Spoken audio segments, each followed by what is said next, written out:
Hello दोस्तों, आज का टॉपिक है हाउ फंडामेंटल ड्यूटीज आर की टू सोशल ट्रांसफॉर्मेशन। किस प्रकार हमारे देश के संविधान में उल्लिखित मौलिक कर्तव्य सामाजिक बदलाव का कुंजी है। तो इस विषय पर आज मैं व्याख्या प्रस्तुत करूंगा। दोस्तों, मैंने इस टॉपिक को क्यों चुना? क्योंकि 15 अगस्त को झंडा फहराते वक्त सुप्रीम कोर्ट के मुख्य न्यायाधीश श्री एन.वी. रमन्ना ने कहा कि हमारे देश के संविधान में वर्णित मौलिक कर्तव्य सामाजिक बदलाव के कुंजी है। तो इसी विषय पर मैं चर्चा करूंगा कि आखिर उन्होंने ऐसा क्यों कहा और उसका अर्थ क्या है। दोस्तों, हमारे मूल संविधान में मौलिक कर्तव्य का कोई वर्णन नहीं था। 1976 में 42वें संविधान संशोधन के द्वारा फंडामेंटल ड्यूटीज को हमारे संविधान का अंग बनाया गया और उसे धारा 51A में दर्शाया गया है। और ये सभी मौलिक कर्तव्य जो कुल 11 हैं, उन्हें स्वर्ण सिंह कमेटी के रिकमेंडेशन के आधार पर हमारे संविधान के भाग 4 में उल्लिखित किया गया है। जैसा कि आप जानते हैं कि भाग 3 में फंडामेंटल राइट्स का उल्लेख है, धारा 12 से लेकर के धारा 35 तक, और जिसमें नागरिकों को, आम जनता को राज्य से सुरक्षा प्रदान की गई है कि राज्य को क्या नहीं करना चाहिए। जैसे कि धारा 14 में यह लिखा गया है कि कानून के समक्ष सभी समान हैं और राज्य किसी को भी समान कानूनी संरक्षण से वंचित नहीं करेगा।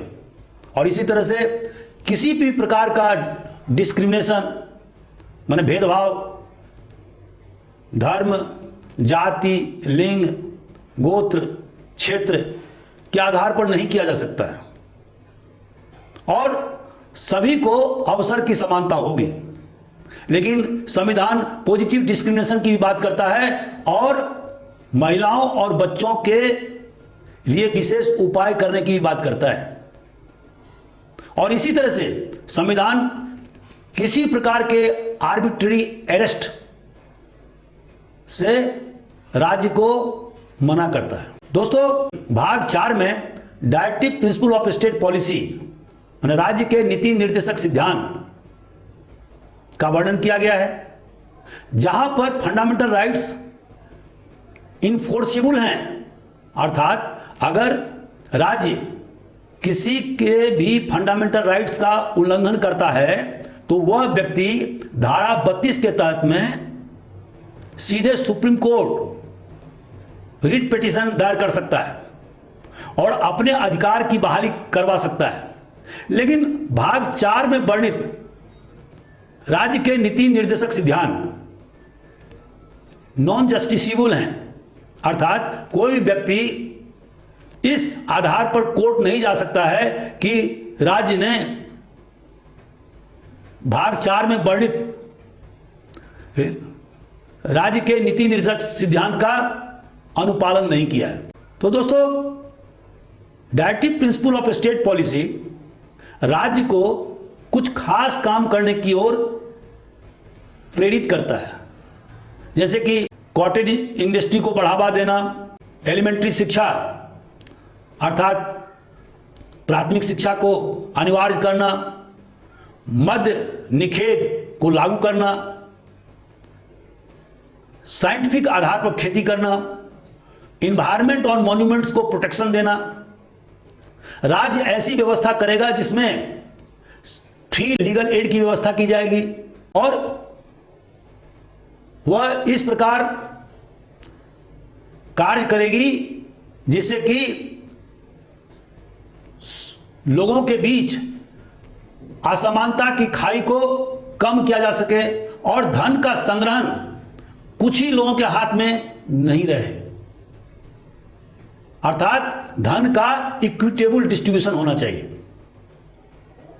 तो हमारे संविधान में धारा 36 से लेकर धारा 51 तक राज्य के नीति निर्देशक सिद्धांत का वर्णन है। लेकिन धारा 51A में जो मौलिक कर्तव्य का उल्लेख किया गया है, उसका मतलब यह है कि नागरिक को, आम जनता को कुछ कर्तव्य सौंपे गए हैं और इन कर्तव्यों का अनुपालन करना आवश्यक है, क्योंकि अधिकार और कर्तव्य एक ही सिक्के के दो पहलू हैं। अगर आपको फंडामेंटल राइट्स के द्वारा अधिकार मिले हैं तो आपको कुछ मूलभूत कर्तव्यों को भी अनुपालन करना होगा। दोस्तों, कुल 11 मौलिक कर्तव्य संविधान में उल्लिखित किए गए हैं और पहला मौलिक कर्तव्य है to abide by the constitution, to honour national flag and national anthem. इसका मतलब हुआ कि हम कोई भी ऐसा काम न करें जो असंवैधानिक हो। हमारा सारा कार्य संवैधानिक होना चाहिए, संविधान के प्रावधानों के अनुरूप होना चाहिए। जैसे संविधान में यह बताया गया है कि आप किसी भी प्रकार का हिंसा नहीं करें, और यह भी बताया गया है कि संविधान देश की सार्वभौमिकता अर्थात सॉवरेंटी को अक्षुण्ण रखेगा। तो आपका कोई भी ऐसा मौलिक कर्तव्य नहीं होना चाहिए जो भारत के संप्रभुता पर आंच लगाए या उसकी संप्रभुता को कमजोर करे।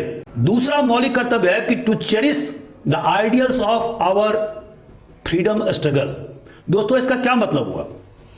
जैसा कि आप जानते हैं कि हमारे देश की आजादी बहुत संघर्ष, तपस्या और बलिदान के बाद मिली, और हमारे देश का जो फ्रीडम स्ट्रगल था उसके कुछ आधारभूत सिद्धांत थे।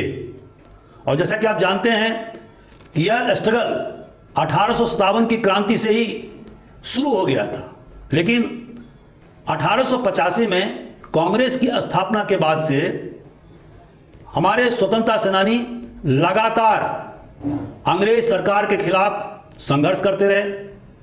शुरुआती दौर में उनका आंदोलन बहुत सीमित था, कमजोर था, प्रेयर, पिटीशन एंड प्रोटेस्ट पर आधारित था। वो ज़्यादा से ज़्यादा गवर्नमेंट सर्विसेज में अधिक से अधिक भारतीयों को शामिल करना चाहते थे और भारतीयों को मौलिक स्वतंत्रता देना चाहते थे और कार्यपालिका के आर्बिट्रेरी अरेस्ट से बचाना चाहते थे। देश का जो धन विदेश जा रहा था, इंग्लैंड जा रहा था, उसको रोकना चाहते थे क्योंकि देश की आर्थिक स्थिति कमजोर हो गई थी। बाद में 1905 से लेकर 1920 में जो उग्रवादी समूह का संघर्ष शुरू हुआ और इसका तत्कालिक कारण था बंग विभाजन, और जिसमें हमारे फ्रीडम फाइटर्स ने स्वदेशी आंदोलन, boycott of British goods, national education और पीसफुल एजिटेशन, इन 4 महत्वपूर्ण बिंदुओं पर अपना ध्यान केंद्रित किया था। गांधी जी ने सत्य, अहिंसा और सत्याग्रह के माध्यम से नॉन कोऑपरेशन, सिविल डिसोबीडियंस और क्विट मूवमेंट के द्वारा उन्होंने मास मोबिलाइज किया।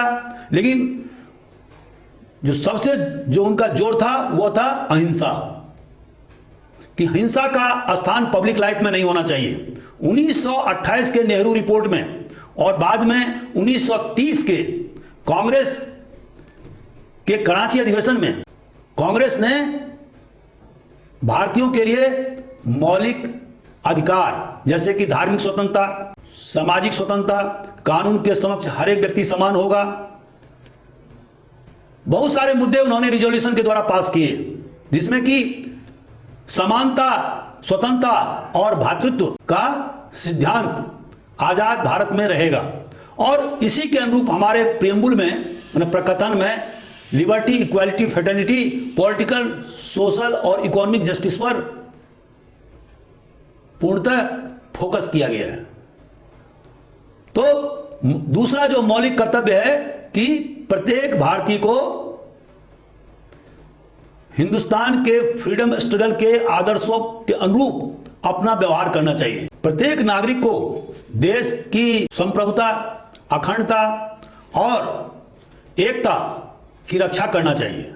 इसका मतलब यह हुआ कि कोई भी नागरिक ऐसा कोई भी काम नहीं करे जिससे कि हमारे देश की संप्रभुता कमजोर हो जाए, उसकी अखंडता पर आंच आए। जो भी विभाजनकारी गतिविधियां कहीं भी चल रही है उसे तत्काल नागरिक रोके और उसमें सरकार की मदद करे। प्रत्येक नागरिक का यह कर्तव्य होगा कि वो देश की रक्षा करे और जब भी देश के द्वारा या सरकार के द्वारा उनसे सेवा की मांग की जाती है वो सेवा देने के लिए तत्पर हों। देश की सरकार अनिवार्य सैनिक सेवा, जिसको कंस्क्रिप्शन कहते हैं, अगर वो आम जनता से कराना चाहती है तो कोई इससे इनकार नहीं कर सकता। जैसे डिजास्टर के समय में, आपातकाल के समय में हर नागरिक का यह कर्तव्य होगा कि वह अपने स्तर पर ज्यादा से ज्यादा लोगों की मदद करे। पांचवा जो मूल कर्तव्य है उसका उल्लेख है कि सभी नागरिक आपस में भाईचारा स्थापित करें।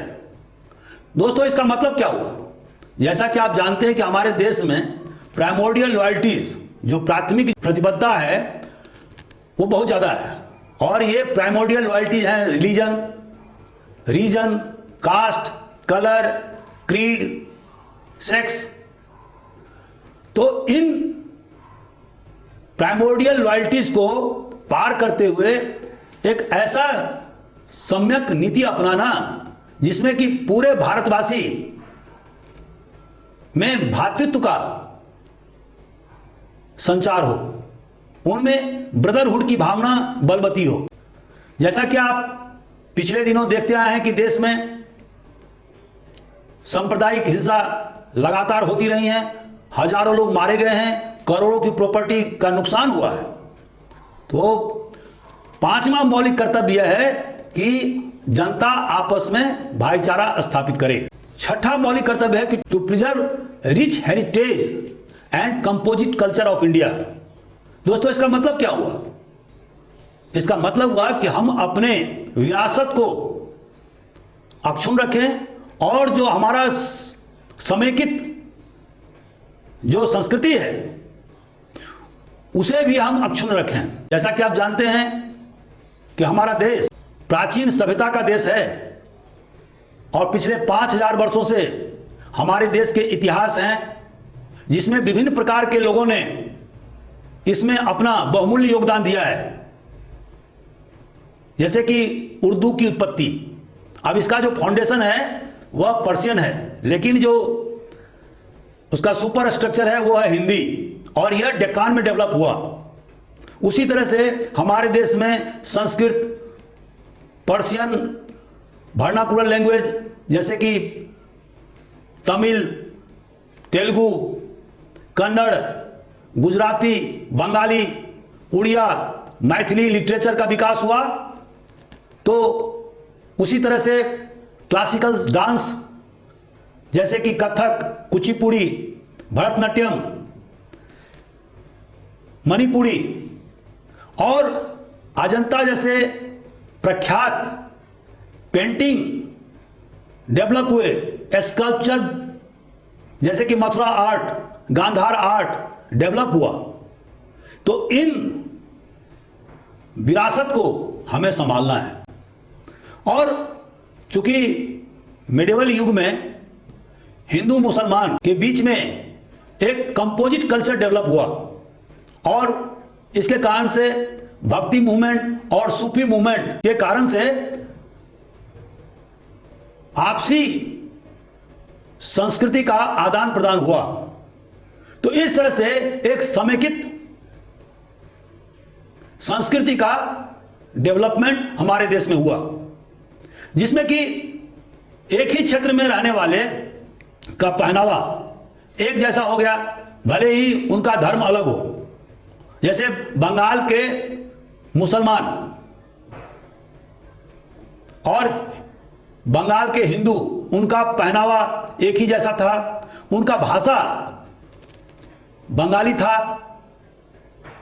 उनके खान पान एक ही जैसा था। तो इस तरह से कंपोजिट कल्चर का डेवलपमेंट हुआ और इस कंपोजिट कल्चर को हमें अक्षुण्ण रखना है। जो ही हम कंपोजिट कल्चर को तोड़ेंगे, देश में सांप्रदायिक हिंसा बढ़ेगी, तो इसे हमें रोकना होगा। एक अन्य मौलिक कर्तव्य है कि to protect our natural environment. दोस्तों, जैसा कि आप जानते हैं कि हमारा देश विविधताओं का देश है और geographically Himalayan region, peninsular region और गंगेटिक रीजन, ये 3 ज्योग्राफिकल रीजन में हमारा देश बटा हुआ है। और इसके अलावा हमारे देश में अनेक बायोडायवर्सिटी इकोजोन्स हैं और उसे संरक्षित करना हमारा पुनीत कर्तव्य है।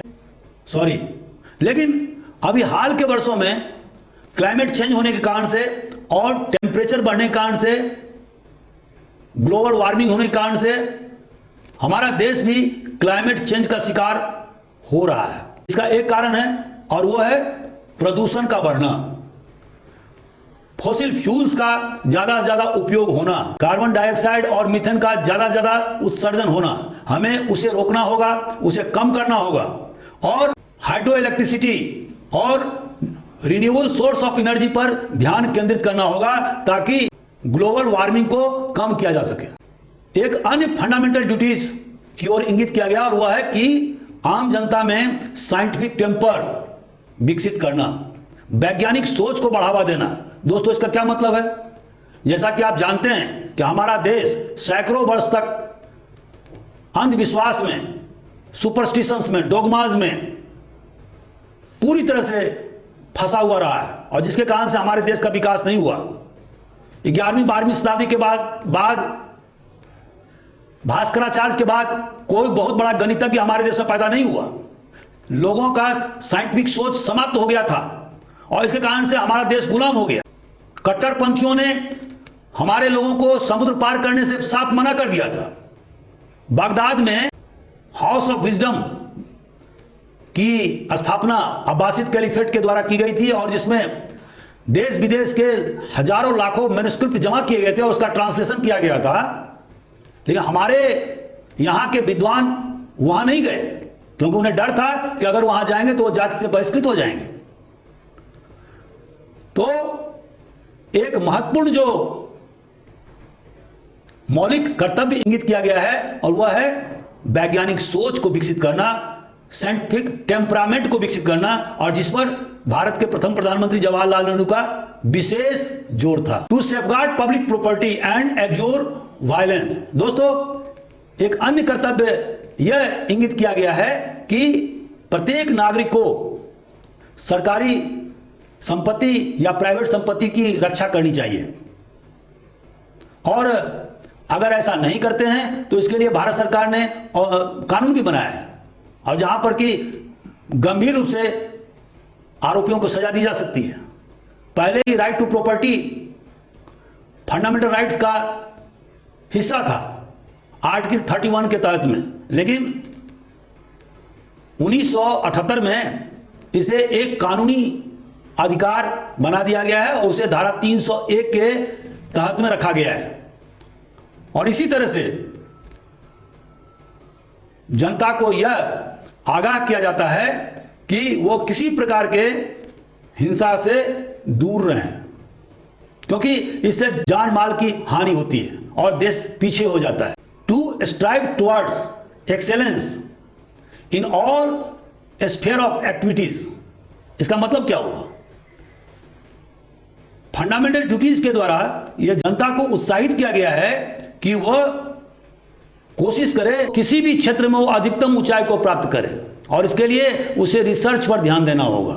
हमें स्टीरियोटाइप और स्टेटस मेंटालिटी को छोड़ना होगा, यथास्थितिवादी दृष्टिकोण को खत्म करना होगा। हमें देखना होगा कि विश्व किधर जा रहा है, क्या क्या टेक्नोलॉजी डेवलप हो रहे हैं और उन टेक्नोलॉजी को हम कैसे अपने देश में इस्तेमाल करें ताकि हमारा प्रोडक्टिविटी बढ़े। हमारे देश के गुलाम होने का एक कारण यह भी था कि हम विश्व में जो भी टेक्नोलॉजी में विकास हुआ उससे हम आंख मूंदे रहे और इसी कारण से हम लड़ाई दर लड़ाई हारते रहे। एक अन्य जो फंडामेंटल ड्यूटीज को चिन्हित किया गया है वह है कि हर एक गार्जियन अर्थात अभिभावक, पेरेंट्स अपने बच्चे को जो 6 साल से 14 साल नियमित रूप से स्कूल भेजें। और ये 86वें अमेंडमेंट के द्वारा इस मौलिक कर्तव्य के अंश में जोड़ा गया है।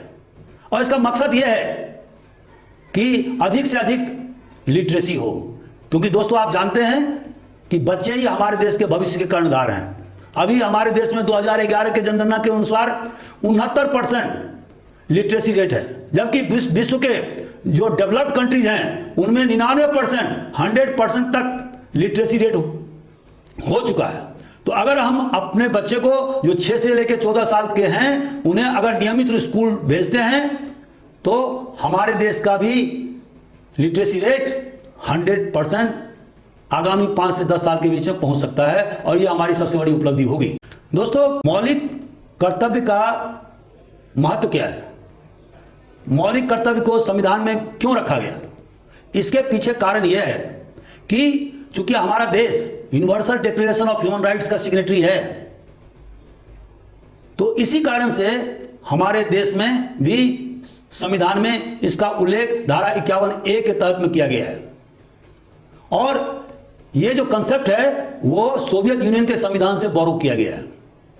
इसका एक महत्व और भी है, और वो यह है कि हालांकि फंडामेंटल ड्यूटीज नॉन इन्फोर्सेबल है, लेकिन अगर कोई व्यक्ति फंडामेंटल ड्यूटीज का उल्लंघन करता है तो स्टेट कानून बना करके उस व्यक्ति को फंडामेंटल ड्यूटीज को उल्लंघन करने से रोक सकता है। और भारत की जुडिशियरी अर्थात सुप्रीम कोर्ट और हाई कोर्ट धारा 14, 20 और 21 के आधार पर उसे नल एंड वॉइड घोषित नहीं कर सकेगा। तो यह इसका बहुत बड़ा महत्व है। सबसे अधिक महत्व इस बात का है कि दोस्तों, rights and duties both are coterminous, दोनों एक साथ चलते हैं। यदि फंडामेंटल राइट्स भाग 3 के द्वारा हमें बहुत सारे अधिकार दिए गए हैं तो हमारा भी कुछ कर्तव्य है और जिसे हम मुंह नहीं मोड़ सकते। तो आज का हमारा लेक्चर कैसा लगा? अपना कमेंट्स जरूर लिखें। Thank you.